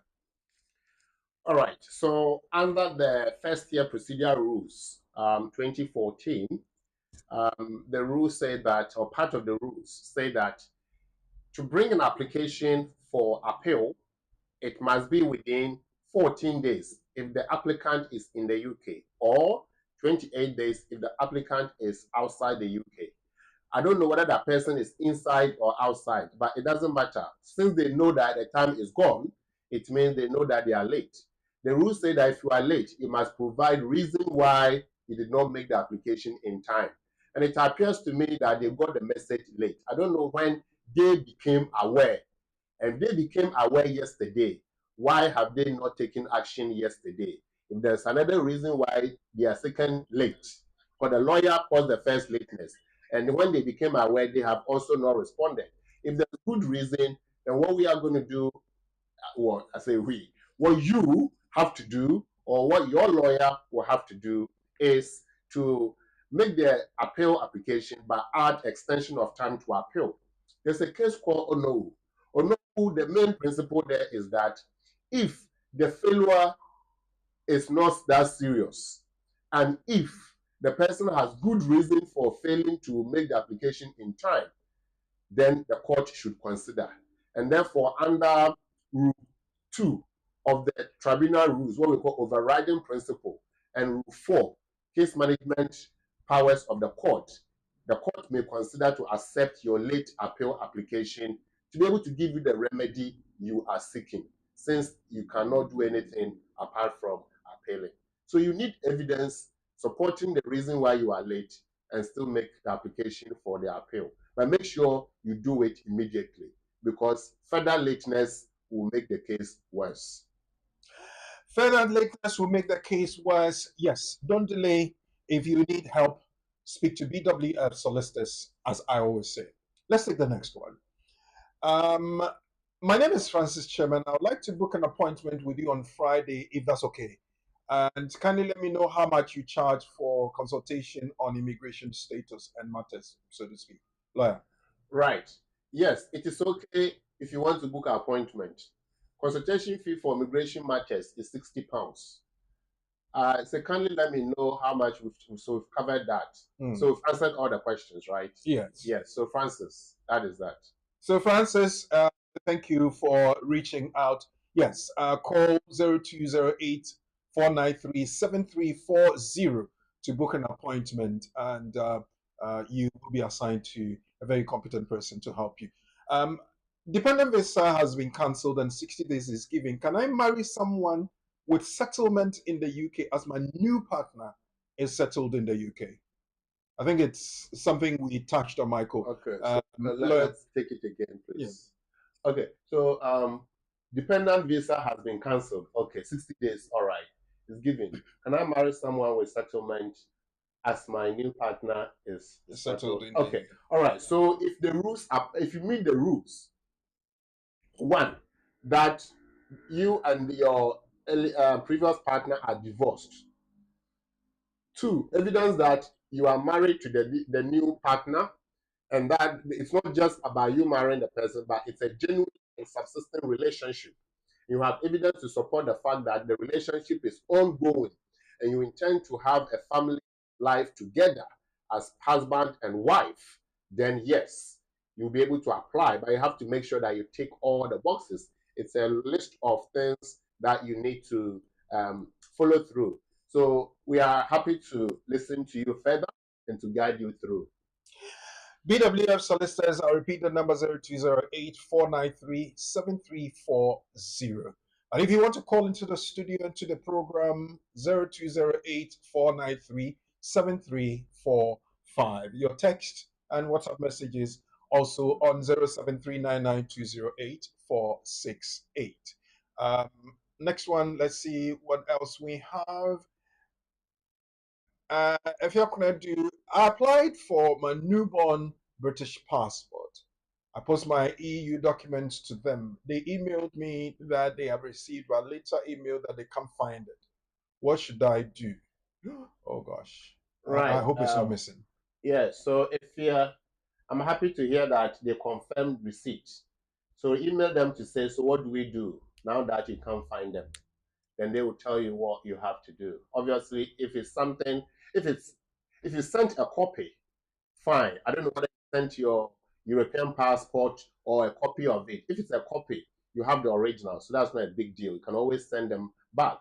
But if you sent the original itself, then that may take time to get it back. So it's something then they have to be responsible for and work with you to get it back. So please email back to say that, thank you for responding that blah, blah, blah. However, it cannot be found. Can you please confirm how long it will take for you to find them? And in the event that you can't find it, what happens? Then they will come back to you. 0208 493 7345, or keep them coming through the comment section down below. We're live on Facebook at BWF Solicitors and at BWTV UK, and also on YouTube at BWF Solicitors and at BWTV UK. I want to know if the new immigration rule is applicable to an application made earlier, which is under administrative review. Number two, is the power of attorney required from both parties overseas to the representatives here for the proxy marriage? So two different things. One about new immigration rules, and I think his previous application is under administrative review, and power of attorney. Is it required for both parties from overseas? Yeah, Charles, your question is still lacking some clarity, because you've told us that with the new rules, the rules are many. We've got the changes, the statement of change that came in June and July 1. We also have the government proposal of the new law that is yet to come. These are all new rules. So we don't know. But let me assume that he's referring to the 22nd July cutoff conversation. Then again, we don't know. He said he made an application. It's now an administrative review. We don't know whether it was an EU application or a skilled worker application. They both qualify for EU for admin review. So I don't know which type of application. But even that, let's assume that it's an application. And the question here is, it says, would the new rules affect? Let's assume that this person, because the rules say that if you put in the application before 22nd of July, you are covered. But this person put in an application before 22nd of July, but the application is at admin review stage. If the admin review is not successful, that's the end of the matter. Okay. If you feel that you cannot go back because the visa has then expired, and you cannot switch because you may not be able to switch around, then you have to move to the next step, judicial review, provided you have the reason to pursue further. So Charles, I think you need further conversations around this. You have my number. If you give me a call, we can explore this further. The second one, please, is the power of attorney required from both parties overseas to their representatives for no, you don't need power of attorney per se. I mean, you see, the thing is, we are not married for you. You are marrying yourself, the two of you. And it doesn't really matter where. The rules, I don't know which country, but let me use Ghana for example, and some other countries as well.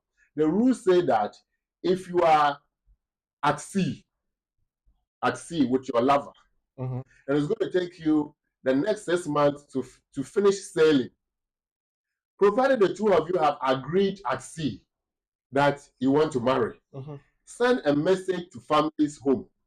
The family will do all the necessary customary process, go through the customary processes on your behalf. And those family reps will then give what we call statutory declaration to confirm that, yes, they are aware that following your consent to marry, the necessary things were done, and they represented both families. You don't need power of attorney to make the person do whatever they have to do. So Charles, that shouldn't be a big deal at all. Okay, if it's because you've mentioned proxy, my understanding here would be that it's customary marriage, because if it is not customary marriage, it cannot do it through family, because the ordinance you have to be there physically. So with this one, all you need is one, confirmation from a family, which is the statutory declaration that the marriage took place at the family home on this date, blah, blah, blah. Two family members, one each from each side, will do that. Then you take the marriage certificate from the court or from the registrar, because once you finish the marriage at home, you go to the registrar to register the marriage under Section 2, Section 3 of the Marriage Act of 1985. Ghana, for example, and some other countries, they have their own laws. So their registration has taken place. Then you go to the Ministry of Foreign Affairs to get it certified, what we call Ministry of Foreign Affairs letter of certification. And you go to the Judiciary Service for them to also certify that this is what it is. So you have four actually documents: the marriage certificate, the statutory declaration, the Ministry of Foreign Affairs letter, and the Judiciary Service letter.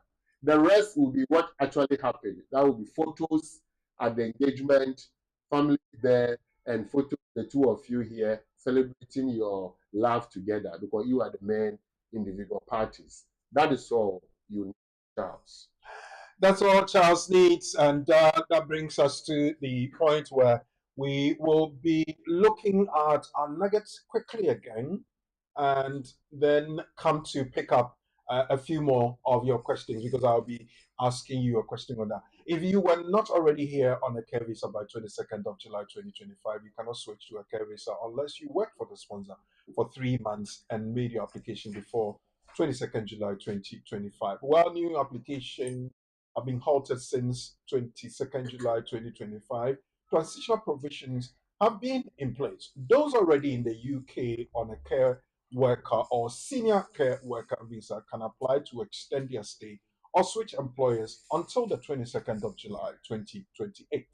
Individuals switching from other care visa routes to a care worker or senior care worker role in the UK will not be able to do so after 22nd of July 2025. Remember this one as quoted from the Immigration Rules Appendix SW 6.1b A1 or II subsection II and B. So take note of that. Now, prior to, or consequent to that, let me put it that way. I asked you the question about one of our friends who uh, had been offered a sponsorship uh, situation to work with Abacus Healthcare Limited, a company she's worked with since 2024. She had come to the UK as a dependent of Kofi Mortimer, who was on a care 6135 visa, but his sponsor's license was cancelled in June 2025. Amma has now been issued a certificate of sponsorship, which was issued on the 12th of August 2025. Can Amma apply for a visa under the care certificate of sponsorship, care, or the SOC? Those are the categories and the codes of the jobs that can use the migrant route. And SOC 6135 is for the care route. Can Amma apply for a visa under SOC 6135? One, yes, because as a dependent of the care worker, she is already on the care worker route before the changes. No, because Amma is a dependent and not a holder of a care 6135 visa. Or is it yes, because she's worked with a sponsor for more than 3 months? Think about this, I'm coming back. But let's pick up some of the comments and the questions on the platform and get Lawyer to help with a couple of them before we come to the quiz section again. Hello, sir. I would like to ask, as someone with Enkrata, that is permission to stay, having a genuine relationship with a British citizen who is a disabled person, can I rely on that person to regularize my stay, although we've been in a relationship for less than 2 years? Lawyer. So someone with Enkrata, I mean, the person has leave to remain. Yeah. Okay. So the applicant, him or herself, is okay in terms of leave to remain. And it says that, oh, it's without Enkrata. Without mean they don't. Yeah, so they don't have. So this person says has no leave to remain. Has no leave to remain. Yeah. But in a genuine relationship with a British citizen, a disabled British citizen, and is asking whether they can rely on the British citizen to regularize their stay. They've not been in a relationship for more than 2 years. It's less than 2 years. All right. And that is important. The without there is very important. The conversation we've had so far covered somebody who already has visa, but it's at risk of ending. Okay. So they are okay. They have something with Enkrata, with visa. But this person doesn't have it. And the rules are that, especially the case law that came recently, 2025, case of Bat versus the Secretary of State. The ruling is that if you don't have leave to remain, like this person who asked this question, then it doesn't matter whether you have a qualifying partner or you have lived together for how many years, it doesn't matter. You'll be refused because you don't have leave to remain. What it means is if you believe that you are with love, it doesn't matter which part of the world you exercise your love. Go back to your country. I mean, the only thing that can save is if the partner has a child. Okay. Then he will be considered on the basis of that stepchild. But I think the crux of his question was, this partner has disability, okay, and I assume, even though I don't have evidence of, but I assume that he is thinking that because of the person's disability, he may be acting as the primary carer of the person, and based on that, can he rely on this person he's caring for to apply for something? Okay, so the default position is no. However, exception. Okay. Exception is that if they say no to you, there will be insurmountable obstacle to your survival in your home country, or insurmountable obstacle to your partner surviving in that home country that you'll be relocating to. So it's the case that there is ample medical evidence, verifiable medical evidence to suggest that the disability is so debilitating that it will not be possible for the partner to survive in a foreign country, and that you leaving your partner behind will also affect your partner, then you plead for consideration on that basis, on the basis of that insurmountable obstacle, in that if they say no, you have to separate, because you have to go and leave her behind or leave him behind, then that will bring hardship to the family life or the relationship that you have. He asked whether 2 years or less than 2 years, there's a difference. 2 years, then you don't have to show marriage. Less than 2 years, you have to show marriage. Okay. That's the difference. All right. Well, thank you very much for bringing that. I just realized we have almost run out of time. Yes, if you have further questions, if you want to have any further clarification or you need any further support concerning the topic we discussed or any other legal matter, I would want to refer you to BWF Solicitors. They're on the fourth floor of the Anna House, 214 to 218 Tottenham High Road, Seven Sisters, North London. Call them on 0208 493 7340. We have an office in Ghana, and the number is 055 599 5959 055 589, sorry, 5959. Or you can call, text, or send a message to the global number 077 127 61884.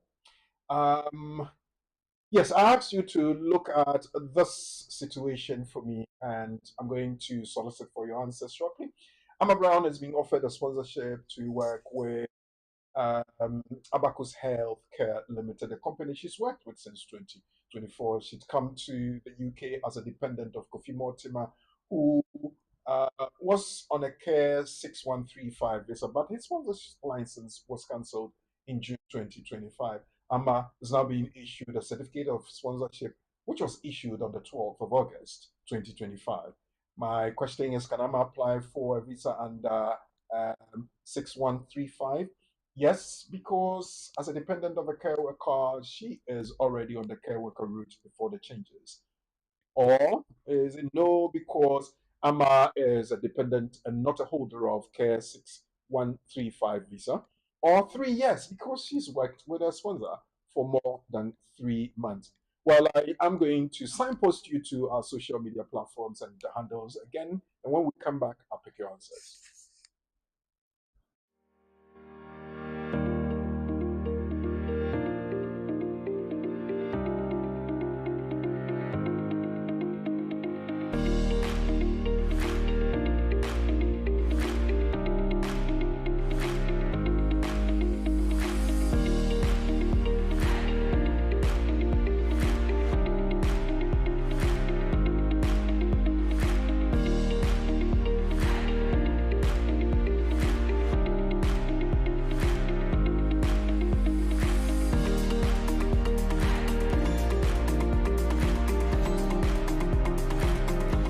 Welcome back, and I'm picking up your answers. We're still live on BWTV, and it's the community and the law. Can I apply for visa under the Care SOC 6135?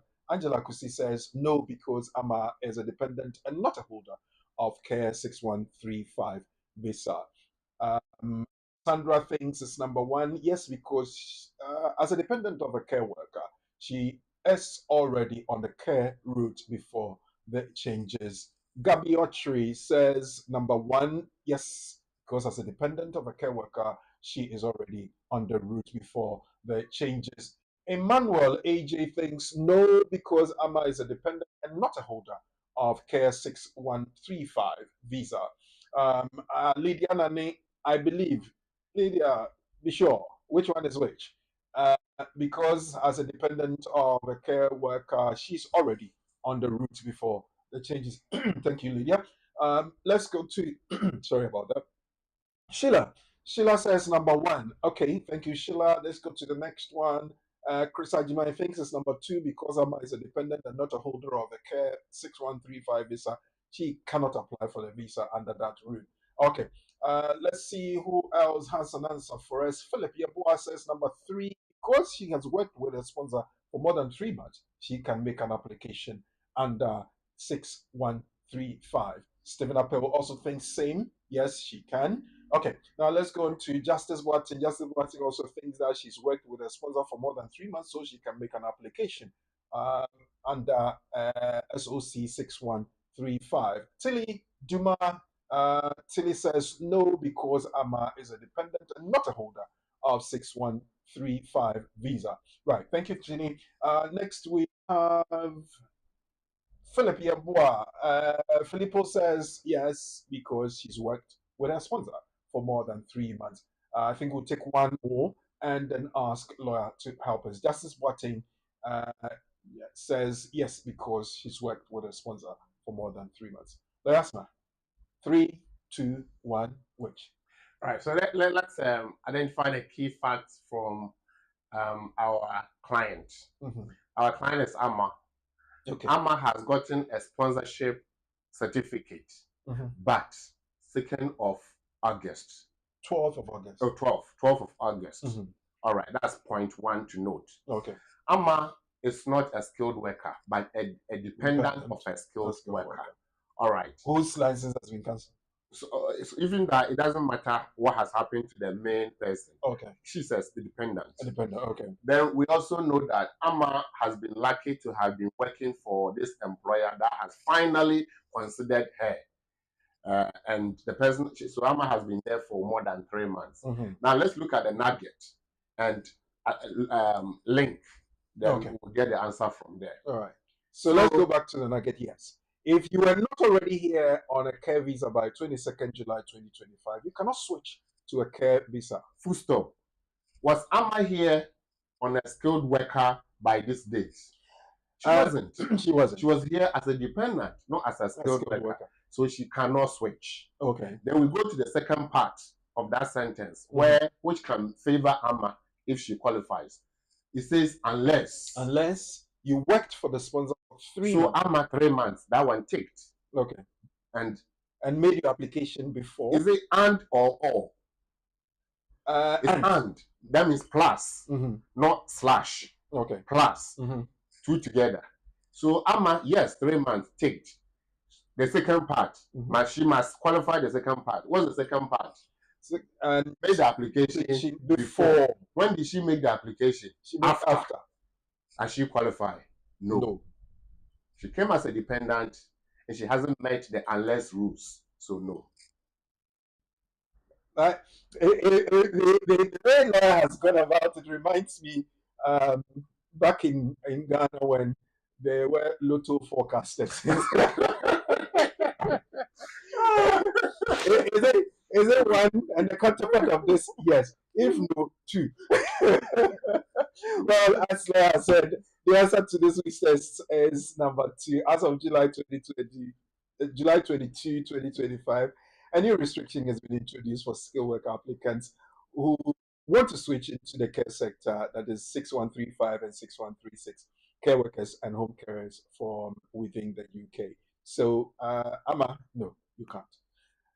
Well, with that, I think that we can safely and confidently draw the curtains down. I know there were so many questions that you wanted to pose to Lawyer Asma, but we didn't get the time to do that. But we still have another opportunity to do something more same time next week. But before we go, what did we talk about today? So, ladies and gentlemen, viewers and listeners, been a pleasure watching the new trailer, Beyond the 60 Days with You, the survival strategies for a stranded migrant. We see this stranded migrant still has hope before the end of the 60 days. And the hopes range from going into a switching within the occupation category if the person qualifies, or making a transition into another visa category, for example, Appendix FM as a partner or Appendix FM as a parent, if the person meets the rules. And therefore, these strategies are all available. And so before you decide to go back to your country, or before you decide not to do anything, consider all these survival strategies. And remember, there is still hope beyond the 60 days. Don't live in despair. Thank you. So we have come to the end of the wonderful show that gave us the strategy to live beyond the 60 days. The movie is ending on a positive note. And it's come courtesy BWF Solicitors. I want to say thank you very much to Lawyer Charles Asma for availing himself and also sharing the knowledge and the strategies with us. So, Lawyer Asma, thank you very much on behalf of everybody that's been part of the show and everybody that will be going over to the platform to watch because they did not have the time to watch us live whilst we were doing it. We are live, and the video and the footage will be available on the social media platforms, Facebook, YouTube, at BWF Solicitors, at BWTV UK. Padma was the star of the day this afternoon because it's his birthday. So Padma, our designer, thank you very much for doing what you do for us. Happy birthday to you, and we wish you all the very best. May God continue to grant you all the mercies He has showered on you all throughout your years up to now, and many more ahead of us. So again, on behalf of BWS Solicitors, we want to thank everybody that had the time to watch us. And also, on your behalf, viewers, listeners, and clients, want to say thank you to BWF Solicitors, to Lawyer Charles Asma, to Uncle Ben, Lawyer Eunice, and everybody that's part of the BWF Solicitors family, both here in the UK and in Ghana. We want to say thank you to all of you. And to Sheila Ankara for doing the admin work and producing the show. And to my studio manager and producer, Professor Day, for helping, as usual, with a smile and the calmness as we have always had. My name is Ulrich Frimpong. I'll be back again with you same time next week. Until then, good evening.